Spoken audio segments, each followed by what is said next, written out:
Welcome everyone. Here is how to force restart iPhone 17 Pro Max. So I'll first show the key combination, then we'll do it together.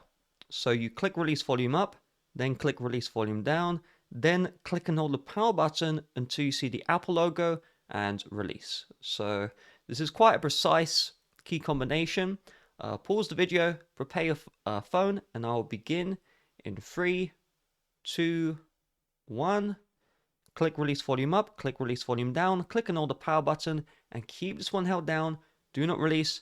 If you release the power button for whatever reason, you have to repeat the key combination again. So what should happen is the screen should go black, that's good, and then the Apple logo should appear, and then once that happens, you can release from the power button. If that doesn't work, just rewind the video, try again, and eventually it should work. So that's it, real quick.